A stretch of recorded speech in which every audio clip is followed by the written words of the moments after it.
Welcome back to my channel. It's me, Eli Knowles. I know it's been a while since I uploaded a video, and that's because I've been busy. Now working on my interactive map of medieval Europe, which will be available soon.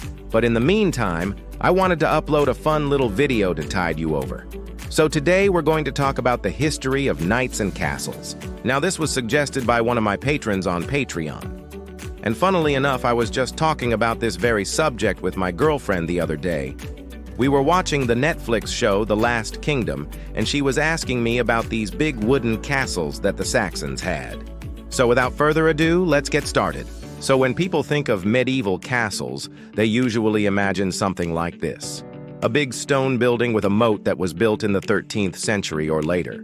And while these types of castles are what usually come to mind, they weren't actually the first type of castle.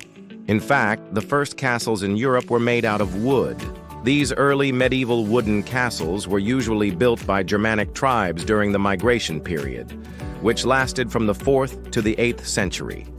This was a time when the old Roman castles were being abandoned, and the people living in those areas were in need of new fortifications to protect themselves from the various invaders that were sweeping across Europe. These early wooden castles were usually built on top of hills or other high places so that they could be easily defended. They consisted of a simple wooden wall that was surrounded by a moat, and in the center of the wall there would be a wooden tower. This tower would serve as the keep of the castle, and it was usually where the lord of the castle and his family would live. The wooden walls of the castle would be made up of strong wooden planks that were put together using wooden pegs. In some cases, the planks were also protected by a layer of thick leather, which would make them even stronger. In addition to the wall and the tower, most wooden castles also had a small courtyard inside of them. This courtyard would be used for a variety of purposes, such as for holding livestock or for storing supplies.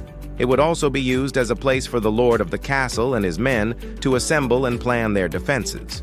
Overall, these early wooden castles were quite primitive by later medieval standards. However, they served their purpose as simple fortresses that could be easily defended and were a cheap and quick alternative to stone castles.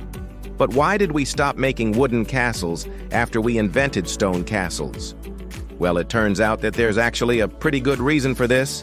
You see, while wood is a very versatile and cheap building material, it's also very flammable. This meant that wooden castles were at high risk of burning down.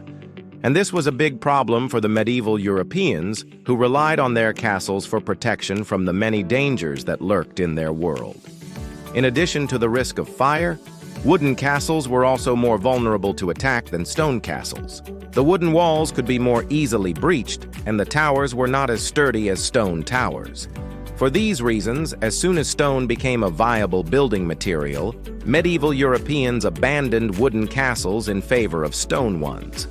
I hope you enjoyed this video. If you did, please hit that like button and subscribe if you haven't already. Also, if you have any suggestions for future videos, feel free to leave them in the comment section below. I'll be happy to look through them and maybe use some of them in future videos.